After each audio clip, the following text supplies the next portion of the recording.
Where is your suffering, your stress, your pain taking place?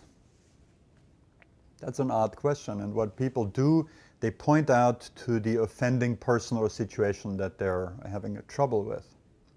But that's not where it's taking place. Where is your suffering taking place? Well, the answer is it's in the mind.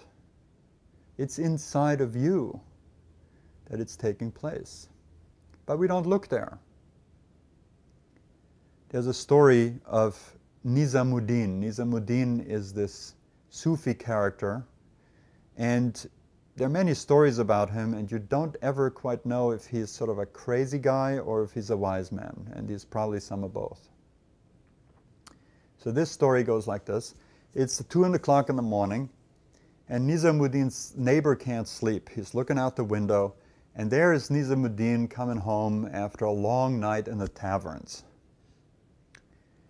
And so neighbor goes away from the window, then he comes back and he sees Nizamuddin looking under the streetlight for something. And looking and can't find it apparently. And the neighbor calls down and says, "Hey Nizamuddin, what are you looking for?" And Nizamuddin is down there, calls up to the neighbor, "Oh, I lost my key, the key to my house, I can't get in. Can you come down and help me?" So the neighbor goes down, and they're both looking around the streetlight, looking for the darn key, and they can't find it. And after a while, the neighbor says, "Hey, listen, Nizamuddin, the key is just not here. We can't find it. Do you remember where you lost it?" And Nizamuddin says, "Oh yeah, I know where I lost it. I lost it over there by the entrance to my house, but it's so dark there that I couldn't see a thing. So I came over here by the streetlight because it made just a lot more sense to look here." So in the same way, when I say, where is your suffering taking place? You tell me about the people and the situations and the past and the future and the work and all of that stuff, and it's just not taking place there.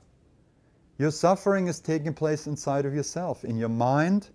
From your mind, it percolates down into your emotions. The emotions then drive the behavior, the negative behavior that hasn't worked for you. And the behavior eventually creates a very unfriendly world.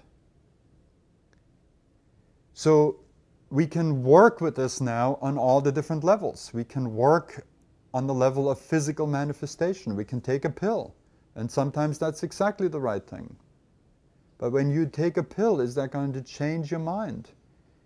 The way you think about the situations and people you encounter? Is that going to change your emotions? You may not feel them as much, yes. But is it really going to change the patterns of your reactiveness? No. You can work on it on the level of behavior, change your behavior. It's a good thing many times. Sometimes that's the first thing we need to do when we're very angry, for instance, or so depressed that we can't even get out of bed. But is that going to change our thinking and our emotions? No. That's why we work on the level of cause. And the level of cause of our suffering is our thinking, and followed closely our emotions. So when we can awaken ourselves out of the mental nightmare, the nightmare of our thinking about the people and the situations we encounter, as well as the past and the future, then we set the mind free. And sometimes we have these clouds of feelings that are so old perhaps that we don't know what the thoughts are, we don't know where they come from, and then we work with that cloud of feelings. And we work with it in a way that we don't try to improve on it, but we try to dispel it. We set ourselves free.